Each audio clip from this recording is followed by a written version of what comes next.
Brace the rudders! Raise the sails! Raise the sails! Captain, an unidentified ship is approaching. Over. Roger. Wait, is that an Enterprise sales solution? Reach sales professionals, not professional sailors. With LinkedIn ads, you can target the right people by industry, job title, and more. We'll even give you a $100 credit on your next campaign. Get started today at linkedin.com/campaign.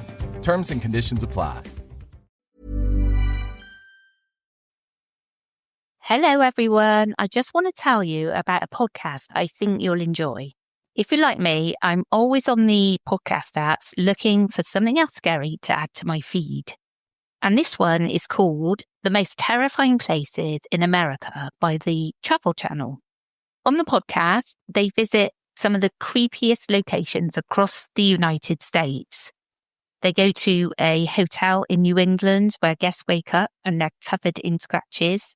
My personal favourite is the one where there's a church in the middle of the woods and the security guards have to stay there for the night, and it's really, really creepy. There's so many different places on there. Get yourself a nice coffee or tea, pop it on and enjoy. Listen to The Most Terrifying Places in America wherever you get your podcast. The old adage goes, it isn't what you say, it's how you say it. Because to truly make an impact, you need to set an example. You need to take the lead. You need to adapt to whatever comes your way. And when you're that driven, you drive an equally determined vehicle, the Range Rover Sport. Blending power, poise, and performance, it was designed to make an impact. With a dynamic drive, refined comfort, and innovations like cabin air purification and active noise cancellation, the Range Rover Sport is built to be as uncompromising as you. Explore Range Rover Sport at rangerover.com/US/sport.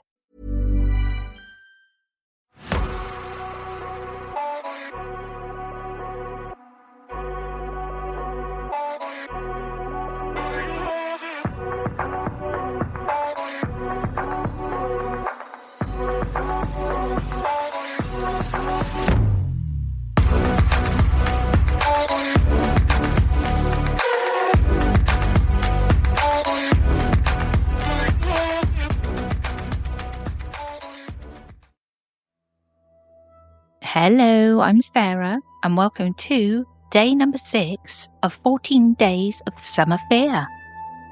I've got 3 stories to share today. I'll get straight into them. Are you ready for the first story? For some background, I don't live in Missouri, currently living in Mississippi. But I have several friends up north in Missouri who I'll occasionally go camping with.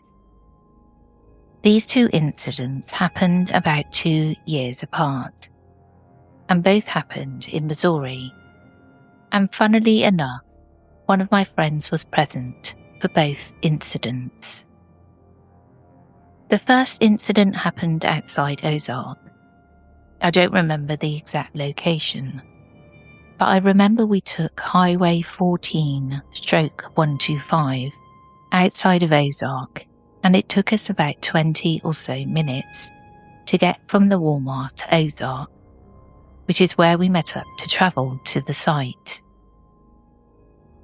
It was me, a couple of friends from Mississippi who came with me up there, and our 3 mutual friends who live locally, and one of our local friends border collie.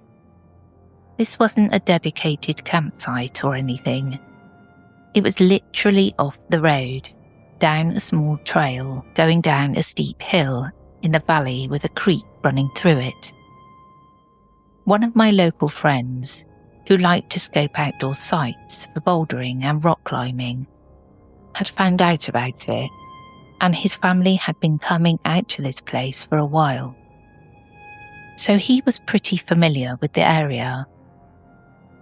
We pulled off on one side of the road, on a gated private use drive, grabbed our stuff and hiked back and forth to our car to drop our stuff off at the campsite, which is a really cool cliff overhang facing out towards the valley. After setting up camp, we hiked across the creek to get to the other side of the valley, and we spent the day bouldering. We got back to our campsite around sundown, built a fire, cooked some food, and pretty much just chilled. Not sure if it's relevant or not, because it doesn't really have anything to do with the rest of the story. But while we were talking about the fire, we heard some kind of animal call across the valley that sounded really weird. It happened a few times, but only when someone was talking, so none of us heard it clearly, but we all keyed in and noticed it at the same time, and decided to shut up and listen in case it did it again. Of course it didn't, and we all agreed it was a tad creepy, but didn't think much of it. We sat around and talked the rest of the evening, and around 9:30 the fire died, and because it had started drizzling, we had no dry wood. We had bought some extra in one of the cars, and some extra water and snacks. We made another few trips back and forth up and down the hill from our camp to the cars. And when we got back after our last trip, to and from the cars, that's when things took a turn. I set my load down and put some wood on the fire, and when I sat down, I saw a flashlight coming down the trail towards us. At first, I thought it was one of my friends who had lagged behind the main group, until I turned around and saw all my friends behind me putting their stuff down. I figured it was a cop or property owner coming to tell us to scram. The guy steps into the light, and he looks like a hobo, somewhere in his 60s maybe. Long hair, long beard, clothes covered in dirt. One of my friends called out something like, "Hey, who are you?" And instead of answering, he just stepped closer to the camp. One of my friends stepped closer to him and asked again who he was, and the guy said he was a neighbour.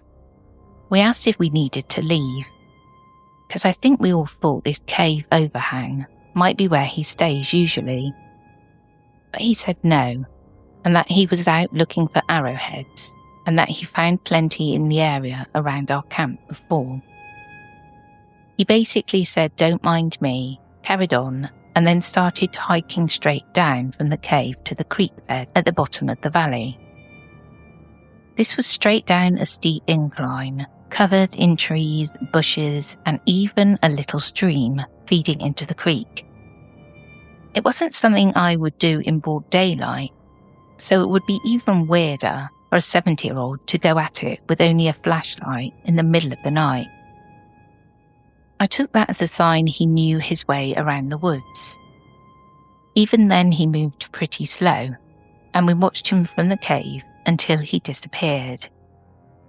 We debated on what to do, because even though none of us really felt threatened, because it was 6 guys with 3 hatchets and a machete versus an old man if he got violent, but it was more just unsettling that he was out there in the first place, because this is a very remote area.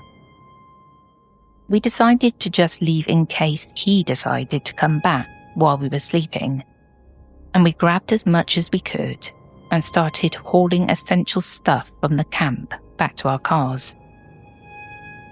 It took another 3 trips and probably 30 minutes just to get everything, and as we hauled our stuff back to the car, we heard the guy who by now would have been at the creek making wolf calls. Not in like a creepy werewolf way, even though it was still creepy, just like a guy doing his best imitation of a wolf.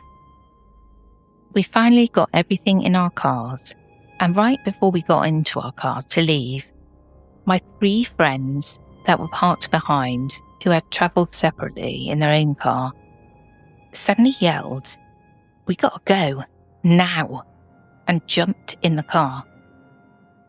We jumped in our car and tore it out of there back to Ozark and met up in the Walmart parking lot to talk about what happened. They said they had seen another person with a flashlight approaching our cars while we were loading up. Our cars were across the road and up the hill from our camp, and the guy had gone down the creek below our camp, so there's no way that old guy had looped around us and above our cars on the opposite side of the highway while we made our trips to and from the car. We would have noticed, because he would have had to go around the trail unless he wanted to spend a good hour crawling up rocks and trees. Looking back, I'm convinced he was howling like a wolf to signal to someone across the highway to move into our cars. That means there's at least 2, and who knows how many weirdos chilling in the middle of nowhere in the Missouri Ozarks. This happened east of Ozark, Missouri, and likely somewhere between Oldfield and Keltner. Bennett Spring Campgrounds, outside Lebanon. Me and a few friends, different set of friends except one, the guy who noticed the light coming down to the cars in the last story, were camping and doing late night fishing on the river that runs close to the campsite. I don't remember where exactly we were on the river in relation to the camp, but I remember the campgrounds were behind us, and across from us was a thick forest on the other side of the river. While we were talking, we noticed a light on the other side of the river in the woods. I thought it was another late night straggler at first with a flashlight. Then I realised it was too high off the ground to be a flashlight. Then I thought it might be a street light or a light from a building, but there aren't any buildings or main roads across from where we were. It definitely wasn't a headlight. We watched it for a while until it disappeared. It wasn't creepy or anything, really just strange. I'm still not sure exactly what it was until I heard about the spook light, which is also in Missouri. Any extra insight or knowledge about weird goings-on in these areas would be welcome, or similar stories on things like this. I'm sure there's a lot going on in those woods people don't really know about. Now, I know not necessarily paranormal, apart from the spook light, but it was just really creepy because I would seriously be terrified if I saw people around where I was camping. I don't like it anyway. At the best of times, don't like people. You know, I'm menopausal. I'm allowed not to like too many people. And to have I think even as a group of young men, to have 2 men around where you're camping is absolutely terrifying to me. I'd have done exactly the same. I would have been out of there. Are you ready for the second story? Encountered a cult? Not going camping alone again. This is a long one, guys, but it's worth the read. Really freaked me out at the time. If anyone has a solid idea of what this was, or if they have had a similar experience, I would love to hear it. This happened to me a while back when I decided to go on another camping trip alone. I always like camping alone. There's something serene and sobering about being isolated in the middle of the wilderness, and I always found it relaxing. So I planned out what trail I was going to take, packed my camping gear and my rifle for protection, and jumped in my truck. I get to this trail early in the morning and hike about 15 to 20 miles in until I find the right spot and head off to the trail to find a place to put my tent up. I stumble upon this nice sized clearing and decide that it's a nice, beautiful spot to settle down. I'm exhausted at this point, but set up the tent at the southernmost edge of the clearing, next to the tree line, and manage to get a fire going.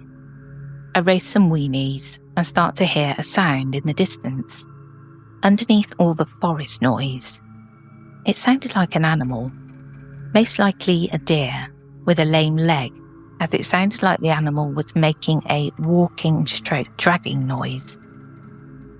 I felt bad for the poor guy, but it was too far away and it was getting dark, so I couldn't really go find it and put it out of its misery.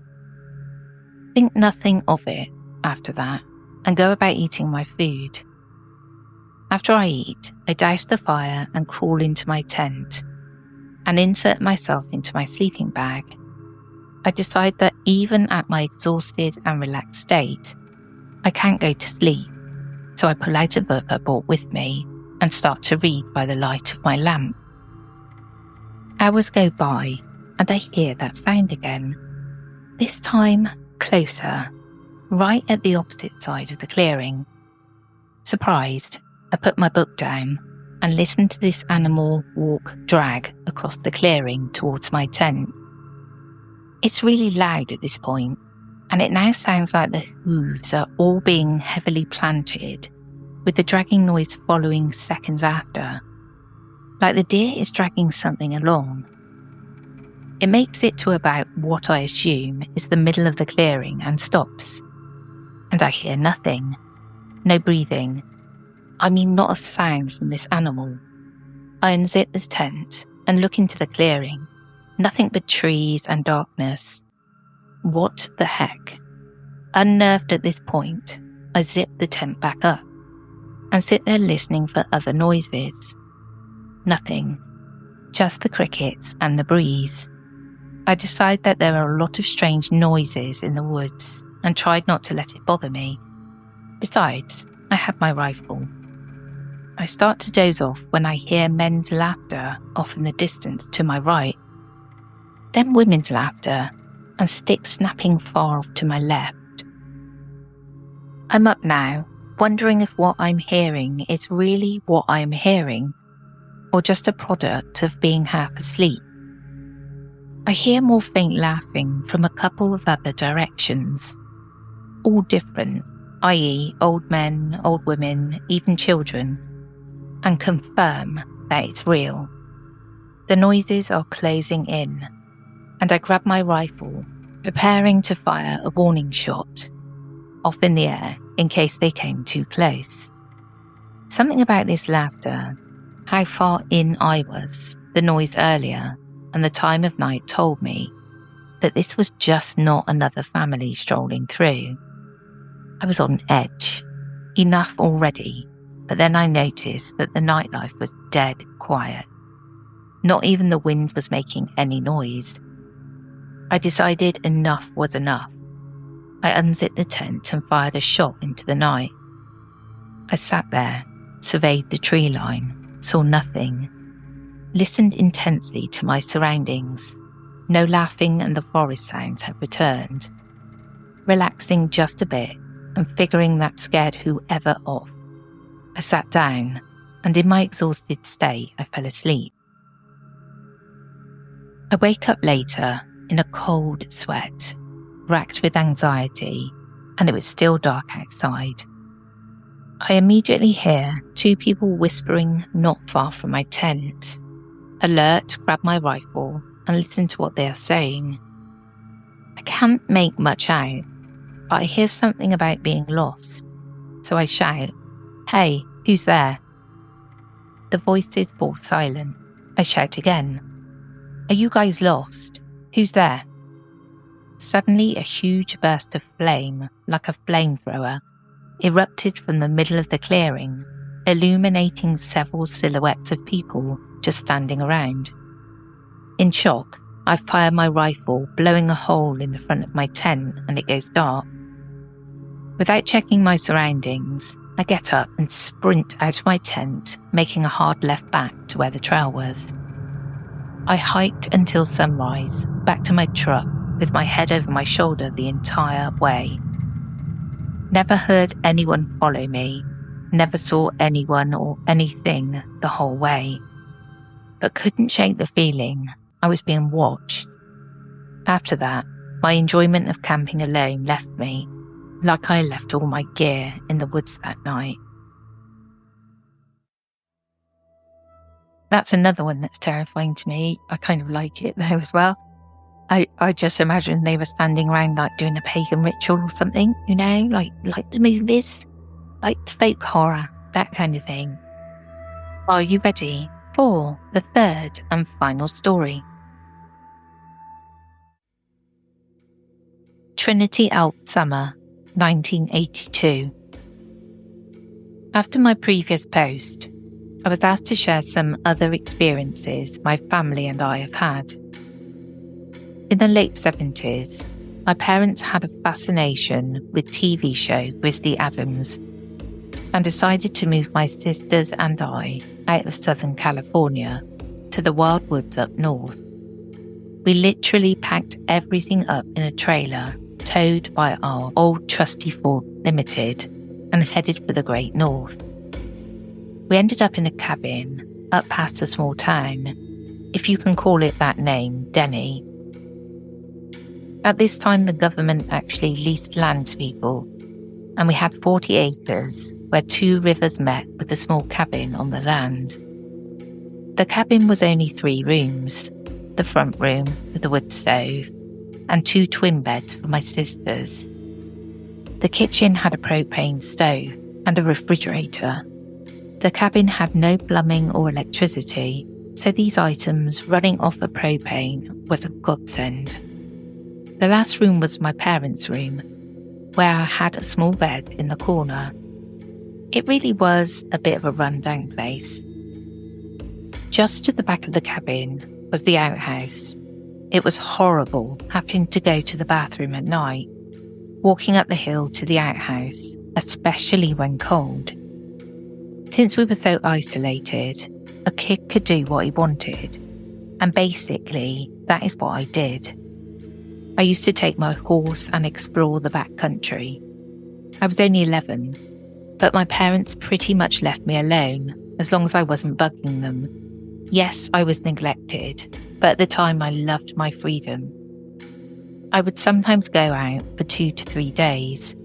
There were a few old ruined cabins from the gold rush days that I loved to explore. In this area, Bigfoot was considered a reality and wasn't questioned. We actually would sit outside at night and listen to them talk to each other across the mountain valleys. I don't believe they have a language, but they would call to one another. One of my adventures, I was riding my horse, Larry Horse. We didn't name him. He was a great, steady and reliable animal. One day, we were about 10 miles in the back country, going down a narrow old trail on the side of the mountain. At first I didn't notice the smell, but then Larry snorted and shook his head.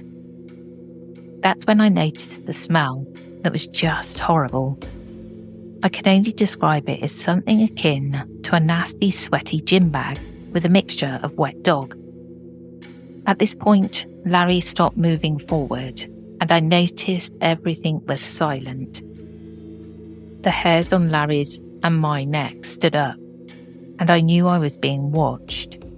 I slowly looked around, but could see nothing. But this smell was just everywhere. In a calm voice, I said out loud, "I know you're here, and we'll be leaving."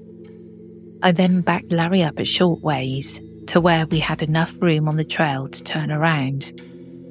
Once we got turned around, Larry wanted to run, but I knew to keep him at a slow pace. I knew from my dad, you don't run when a predator is around.